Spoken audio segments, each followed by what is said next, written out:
Hello, welcome to the National Nonprofit Collaboratives informational webinar. We are so excited to have you here today. I want to thank all of the nonprofit leaders who are on this call with us today. I see you all coming in from all across the country. We have a great presence here in Texas. Hi, y'all. Thanks for being here. We also have some great nonprofits out of New York, New Jersey, Washington, D.C. I see Miami. I see Chicago, Illinois. Thank you guys so much for showing up. I am so excited to talk to you today about how to build a fundraising board.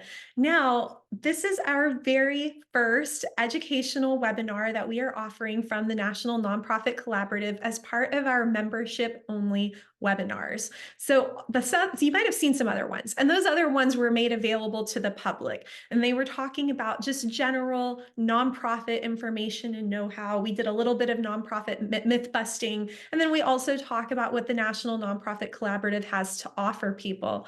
However, this is not a sales pitch. We are not talking about the National Nonprofit Collaborative's resources or benefits or anything like that today. We are really just focused in the content or the topic at hand, which is how to build a fundraising board.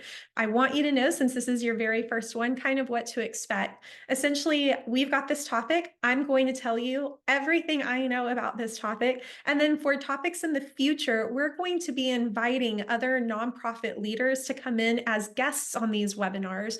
So it's not just going to be me on all of them. I am going to make sure that we have great representation from other nonprofit leaders across the country.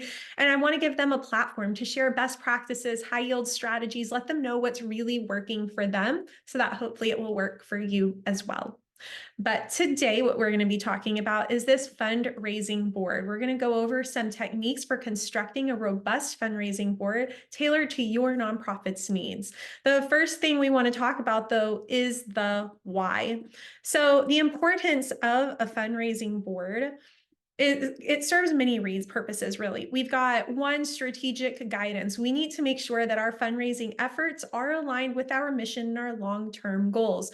There are many times in which we see nonprofits have amazing themes for events associated with what it is that they do, and we want to see more of that. Whenever there is a misalignment of what the nonprofit does and how they are raising money, it can sometimes rub the public the wrong way. That's not what we're looking to do.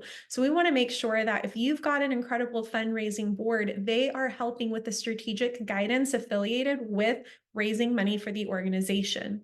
We're also hoping that if you have an incredible fundraising board, they are providing you access to resources, because nonprofit leadership oftentimes relies on a board that is coming to them with expertise in very particular areas. Real estate is a common one. Banking is a common one. We're going to see people in education. We're going to see people in the retail industry. We want to be able to have a very diverse board that brings expertise from a number of areas so that we can call on people for in-kind donations. Can you donate food, restaurant owner? Can you donate products, retail owner? And then we're also going to come to our banker. Can you help us with our accounting? We're going to come to our educator. Can you help us with some curriculum or planning? We're going to go to real estate. It's time to buy our own property. Are you going to be able to help us with that? Now, all of these people who are coming to you with diverse backgrounds in each of their industries or their fields, they're also hopefully going to be able to have influential networks. They're going to give you access to more philanthropists, the more people who can support the work that you are doing.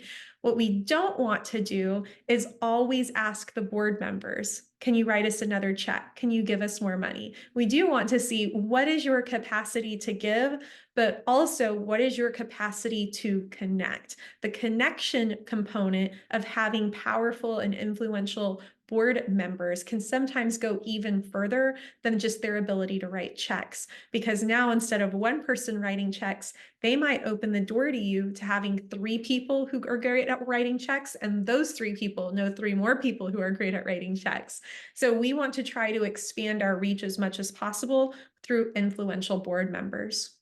We also want this fundraising board that's going to support us with accountability and governance, because we know that that's one of the main reasons we have to have a nonprofit board. We need to make sure that they are holding us accountable and that we are checking all of the compliance boxes.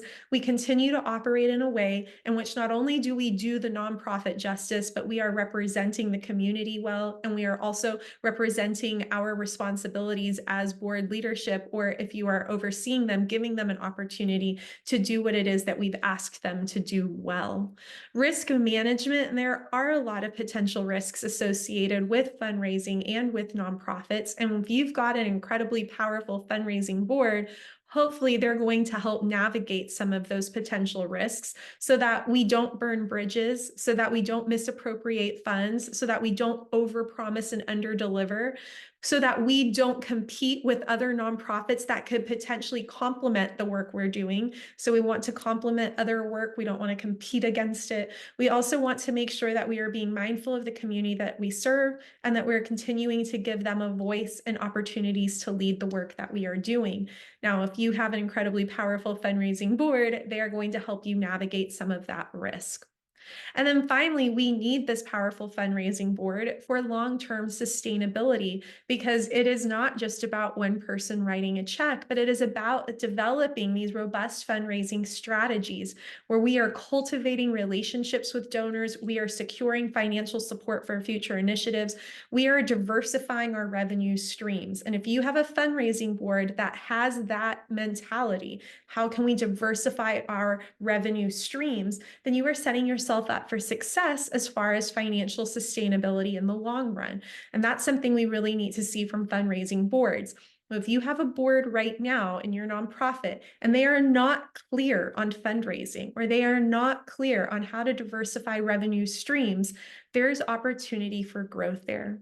For example, if you go into the National Nonprofit Collaborative, you're going to see ideas in there for fundraising. I would love for you to use that document, take it back to your next board meeting, and go through it line by line and see which of those opportunities are a good fit for your organization. Not all of them will be, but hopefully we kind of get your gears turning and you'll be able to identify something that really stands out as being a potential benefit, even something that you might be able to launch as an initiative for fundraising for your organization specifically. So let's keep it going. We've laid the foundation. We know what our fundraising board is responsible for doing. And now we want to talk about, how do you identify key traits in potential board members? Because we just talked about what it is that they're going to be doing. If you have a board right now that is not doing that, it might be time to start looking into expanding your board or turning over some of those board members. Keep an eye on what those board term limits are. They are listed in your bylaws. And if your bylaws do not indicate board term limits, there should absolutely be some amendments to those bylaws, because you do want to have a consistent turn in your board members so that people don't get stuck in their ways. We continue to encourage innovation and new ways to serve your community and new ways to make more money for your organization.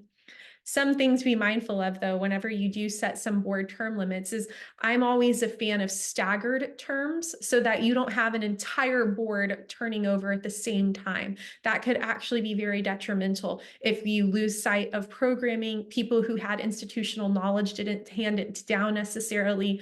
It can have too much flux, and maybe it might be more than what one organization can handle.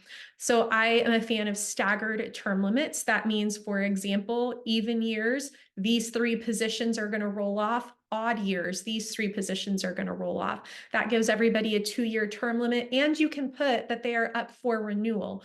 So in your bylaws, you can say we have staggered terms.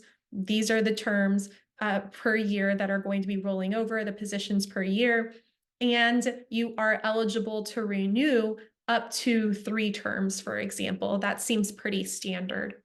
So if you are trying to identify some new board members, these are some key traits you could be looking for, because again, we're keeping fundraising, kind of at the forefront of what our priorities are. So if you know we're looking through everything with a fundraising lens, we also want them to come to us with skills and experience. We're talking about work experience. We're talking about leadership experience, skills perhaps in doing very specific things while serving on a board or serving in their professional capacity.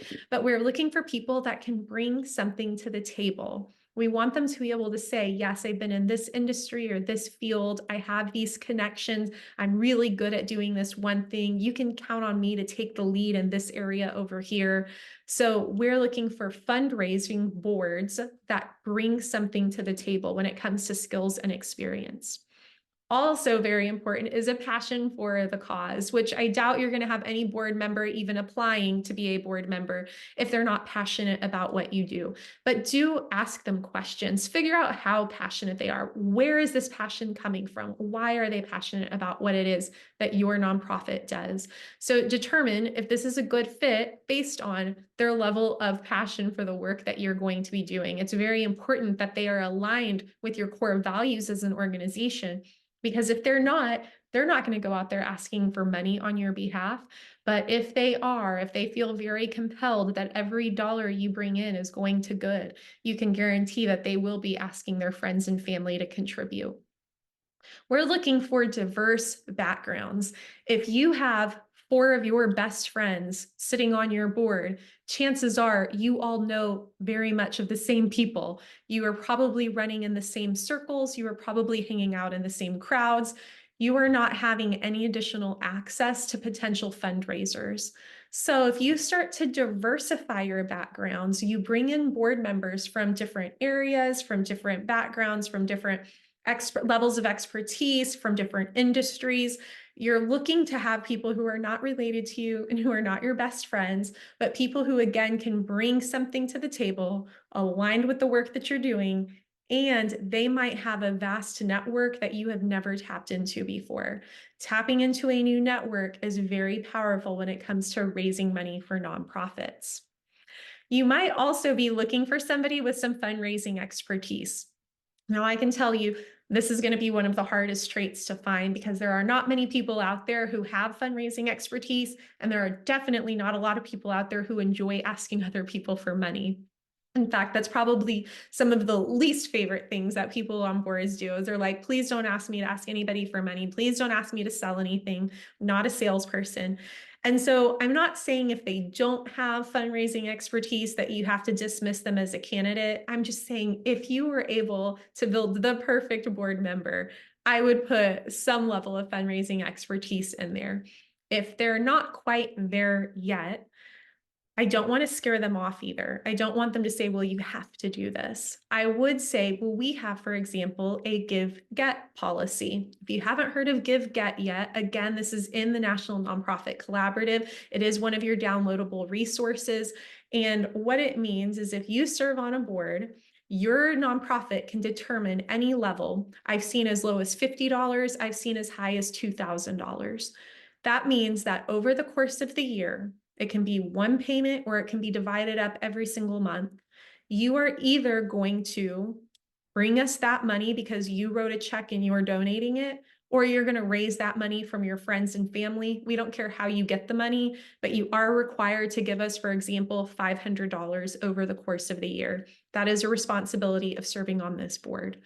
And so that's one way in which somebody who doesn't have fundraising expertise can be like, great, I'm going to write that check and I'm not going to ask anybody for any money. Other people might be like, I don't have that much money, so I am going to be asking friends and family. But if I ask everybody to contribute $50, that's easier than me contributing $500. So you give them an opportunity to grow in this area, but you hopefully can make it to where you don't scare them off. You can also give them all of the resources you have access to in the National Nonprofit Collaborative, because remember, you only need one login per organization. You don't need one per person in your organization. So feel free to share your login with your board members and let them have access to the fund development strategies that we have in there. Connections in the community. You continue to hear me really emphasize this one because those connections in the community, access to a network, when it comes to having fundraising board members, that is really where the secret sauce is. It's not the board member themselves, it is the board members' access to a vast network that you oftentimes are going to find really great, powerful opportunities that wouldn't otherwise exist. So I encourage you, as you're identifying those key traits in board members, you keep these 5 things in mind, because then it's time to start recruiting. So you might ask, well, where am I supposed to find these people? And what do I do once I get somebody to say they're interested? Well, first of all, we want you to utilize a lot of channels so that you can make sure, again, you are reaching far beyond your closest friend circle. So I want you to start posting on places like LinkedIn, ask for referrals from other people who may be acquaintances, people that they're not your close friend circle, but you might trust if they gave you a referral. Networking events are a fabulous place to go. If you go to networking events within maybe your chamber of commerce, or maybe you have local community events, maybe you have opportunities to connect to people through alumni circles, whatever it might be, if you have an opportunity to network, that is where you are going to find these potential fundraising board members, also where you're going to find donors. So I want you to go to networking events, have your elevator pitch ready, and start asking people if they want to support the work you're doing through their talents, time, or treasure. Their talents means I'm ready to volunteer for you. Their time means I'm ready to serve on your board on your behalf. And their treasure means I'm ready to give you some money or access to a lot of money. And so we want you to be able to have all of that by going to these networking events. And then, of course, online platforms. So you can post a board job description just like you can post any other job description. You can post it on LinkedIn, you can post on Indeed, ZipRecruiter, Monster, those alumni boards you might be a member of, different social media plates that you might be a member of, or closed groups maybe on social media. All of those online platforms, please do post board job descriptions if you need one. There's also that available for download in the National Nonprofit Collaborative. Log in, download that. We also have job description templates for volunteers as well. Now let's talk about, okay, somebody says, I think I'm interested, tell me more. This is where you get to articulate those expectations. Let them know that we do have fundraising goals. We have a give-get goal. These are our meeting schedules, so this is how much time it's going to require of you. Let them know what all of the relevant expectations are to ensure alignment and clarity. What you don't want to have happen, that I regularly see happen, is that nonprofit organizations get so desperate for board members, they're willing to take anybody that comes their way, and they do everything on that person's term. Oh, I'm sorry, I can't make it to the board meeting. No worries, no worries, no worries. You'll come to the next one. Well, then we didn't have quorum and we couldn't vote on anything, and we just lost another month on making forward movement. We don't want that to happen. You might have somebody else that overcommits. You might have other people who don't take it very seriously. You might have other people who come in with an agenda and it's not aligned to the organization's agenda, and they cause some problems. So before any of those negative things happen, be very clear about your expectations up front. Align them with that person's expectations. And it is okay to say, well, it doesn't look like this is going to be a great fit, but we hope we sure can count on you at this next gala we have coming up, or at our 5K coming up, or if we have this capital campaign. I'd love to see a brick with your name on it. So let them know, this isn't the best fit for us right now, but that doesn't mean we don't want to do business with you. It'll just look a little different.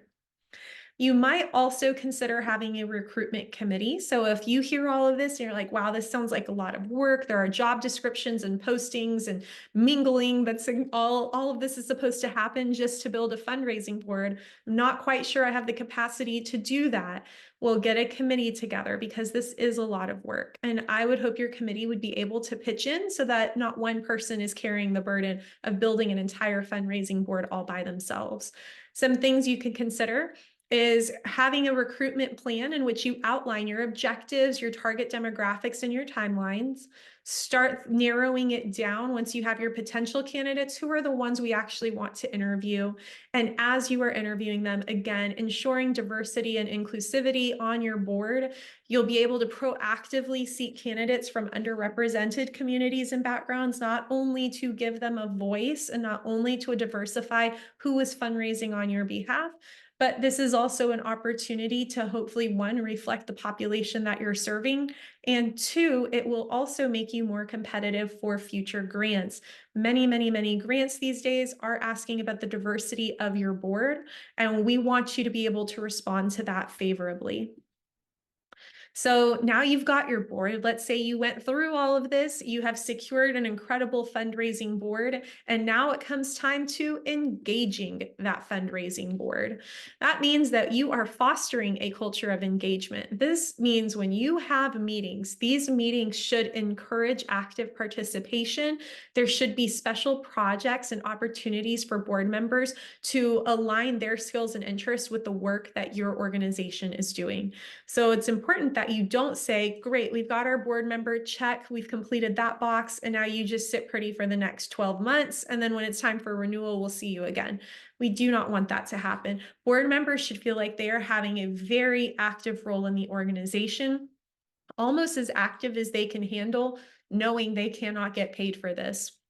Board service and board leadership, it's 100% volunteer work. You are not allowed to pay your board members. The only time money should ever switch hands with board members is if, for example, maybe they bought a set of textbooks and you reimbursed them for it. Or maybe they are going to a professional development conference and you reimburse them their registration fee for that conference. So reimbursements can happen for board members, but you may not pay them a stipend, you may not pay them an hourly wage, you may not pay them a salary, you can't give them a free cell phone or health benefits. None of that stuff happens just because you're a board member.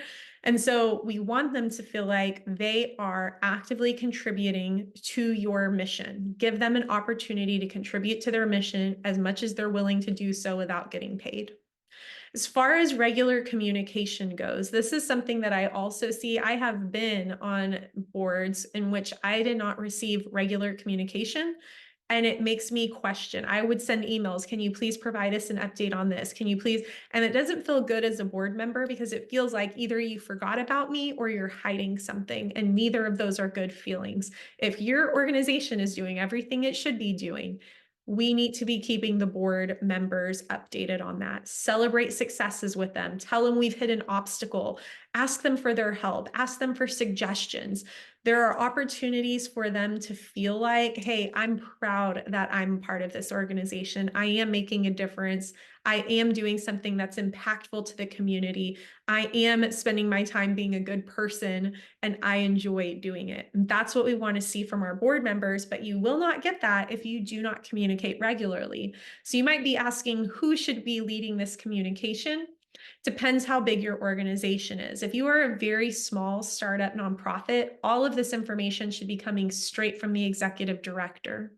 However, if you are a medium-sized nonprofit, maybe I see a few of my medium-sized nonprofits on right now. If you are a medium-sized nonprofit, this could be coming from, you might have a director of communications. You might have somebody who is considered a program manager that can provide updates. You might even have a board liaison who provides this type of communication. Whoever it is that makes sense in your organization, I were you, I would encourage that person to set up at least a monthly update, at the very least, in addition to what you are hopefully having as monthly board meetings. Now, I know not all nonprofits have the luxury of having monthly board meetings, especially if you are a small startup. You might say, I can't possibly get everybody together every single month. So maybe we do every 2 months or every 3 months.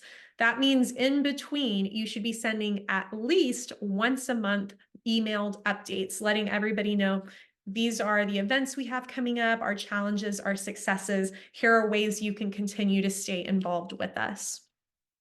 Another way you can engage those board members, especially those fundraising board members, setting clear goals and metrics again. So every time we have an event, I need you to sell this many tickets. I need you to bring this many people. We need you to show up for this many hours. We need you to volunteer in these areas. Whatever those expectations are, be very clear about them and let them know how they can tell if they were successful or not. Give them KPIs. They could be related to fundraising targets and donor engagement. Maybe it's, I want you to go to coffee or lunch with 3 potential donors and pitch our organization to them and see what they offer in terms of support. So they're not actually raising a dollar amount, they're measuring, did I meet with enough people this month?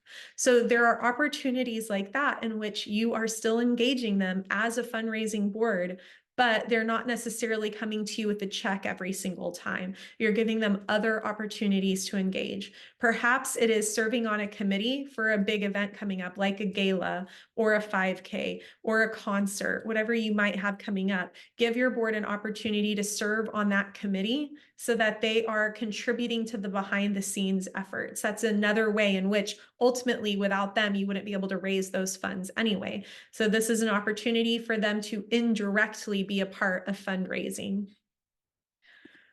So when we talk about optimizing board contributions, it's important that we do leverage those diverse skills, networks, and resources so that we can continue to maximize fundraising efforts and keep them on board with it. When you give people an opportunity who are coming to you as a volunteer and you're saying, I see you and I want you to do what you love, as long as it's helping this organization continue to serve in the way that we're supposed to, those people, those volunteers who are not getting paid to do this, are more likely to continue to serve if you give them autonomy, but with some direction.